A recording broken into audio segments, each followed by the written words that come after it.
teacher could read his homework, he saw something blue flash over the bus.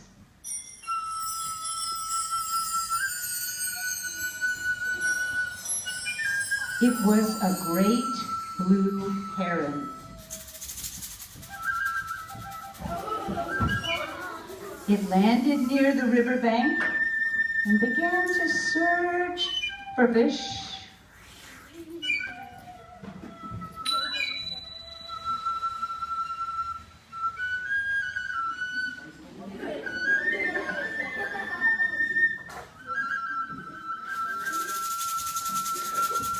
And Carlos saw a story in the river. Long ago, a river ran wild and free through a land of towering trees. High in the hills, she started as a small, sparkling spring. She grew as streams and creeks joined her flowing. She loved the trees, the birds and fish that drank and frolicked in her waters. Here in the rocky Piedmont, she became a wide and mighty river. Geese rested here on their journeys.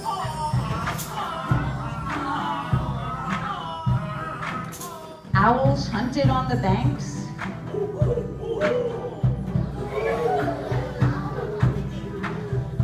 Deer drank together in the shallows. And there were bears, huge bears.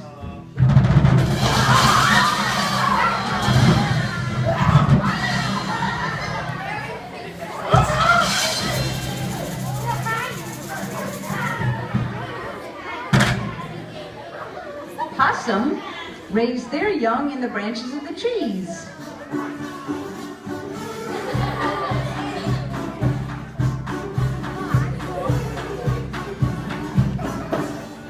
Foxes raised their kits in the hollow trunks.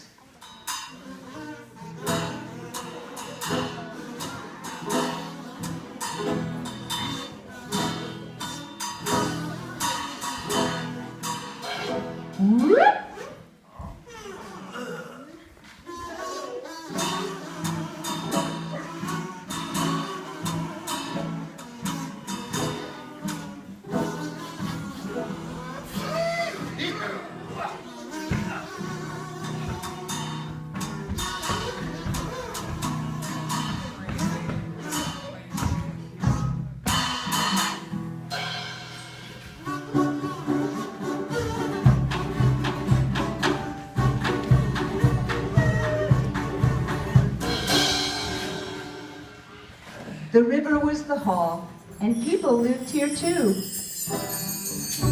The Sissepahaw built a village in its valley. They gathered grasses from the banks to thatch their homes.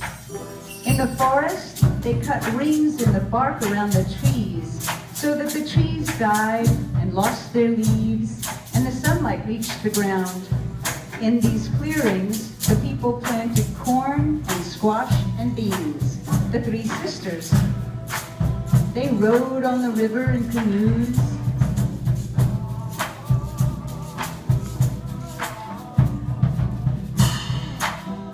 And when the Indians hunted in the forest or caught fish in the river, they killed only what they needed for themselves, for food and clothing. They thanked the forest creatures for their lives.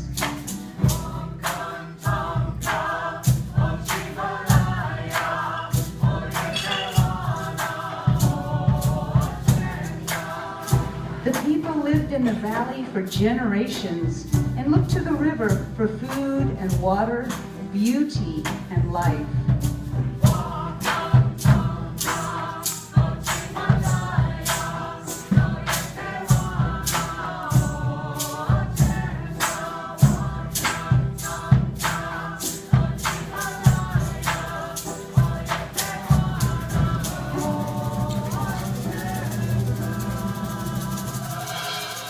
The next day, as the bus sped down the hill, Carlos looked for the heron beneath the river's trees, but instead he saw an animal that looked like it was wearing a mask.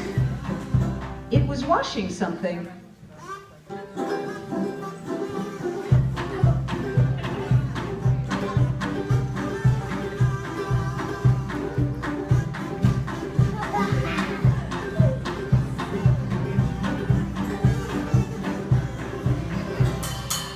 And before Carlos's eyes, the river's story started up again.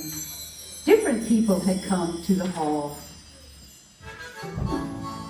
Like the Indians before them, these settlers loved the valley with its plentiful water and wildlife. They chopped down trees,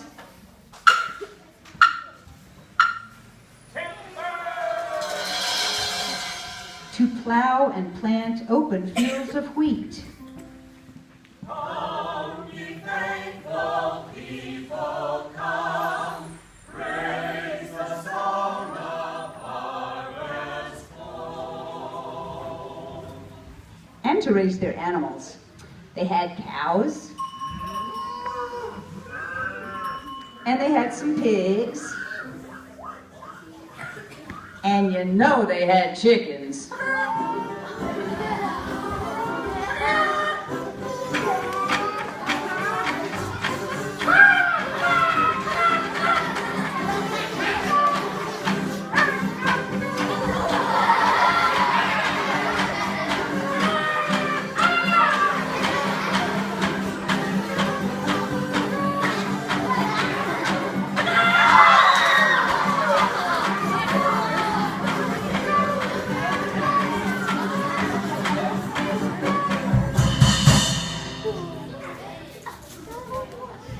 They built mills along the river, and the flowing water churned the wheels and ground the wheat to flour.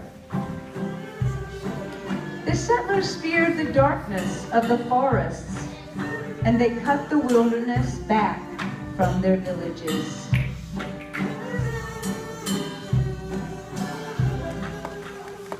Years passed, and the Haw still flowed wild and free. People seeking freedom from slavery used the river as a path. They followed the Big Dipper, which they called the Drinking Gourd. Its stars pointed the way north.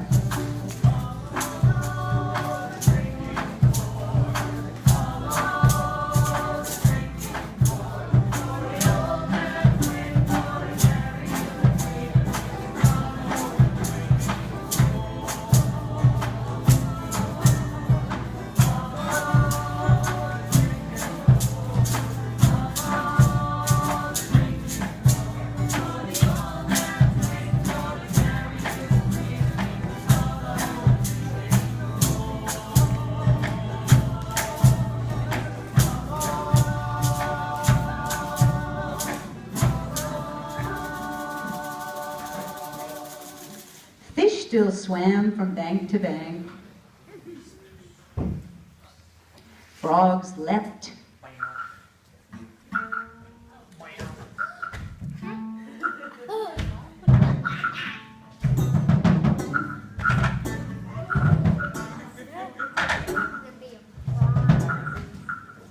Deer still came to drink from the river. Now people built new mills to turn the cotton into thread,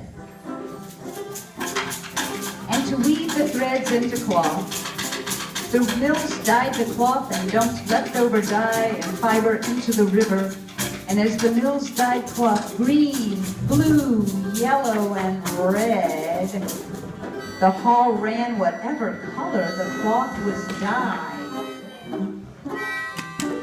More and more people came to live in the valley, and life changed. They cleared more land to do their building. Without the plant's roots gripping the earth, the soil washed into the river.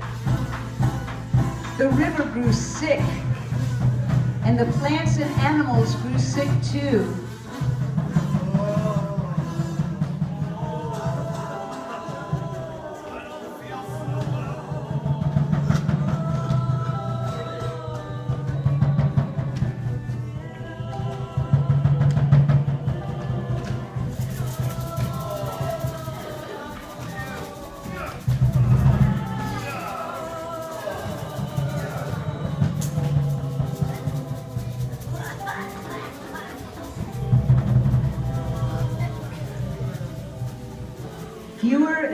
birds stopped here on their migration.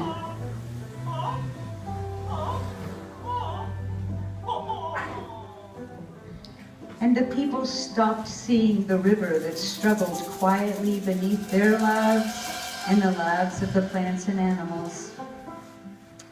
Today, Carlos is going on a field trip. The bus is rolling down the big hill, and just as it reaches the bridge, some kid throws an empty water bottle out the window. Hey, that's no way to treat a river. Down below, Carlos sees people who care for the river.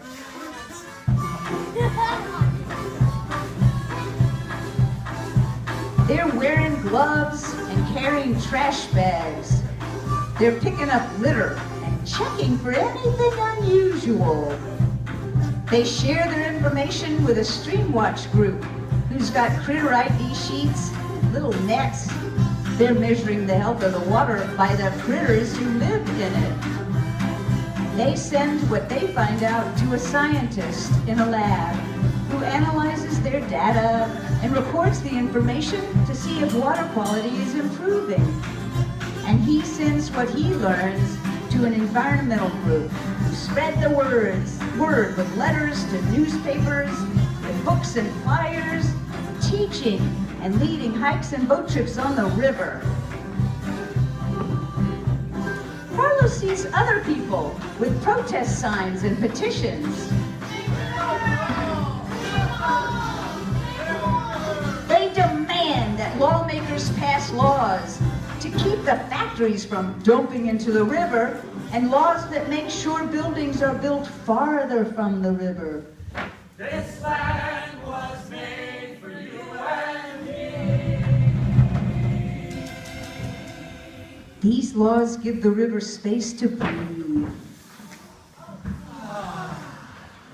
and give the ground and plants time to suck up pollutants and keep them out of our water. Where red mud had been, Carlos sees people plant trees and native grasses. He sees the river begin to flow clean again. Oh my gosh. People explore its currents in their canoes. Hey, my cabin's over here. People fish in the river again. Oh, I got a big one this time. They can even go swimming. When Carlos's river vision fades, he and his friends find themselves here at a puppet show, getting to know the river that runs beneath their lives, learning where it comes from and where it goes, how it touches them and they touch it, discovering ways to care for their river, and getting ready to sing a simple song that you might pick up on.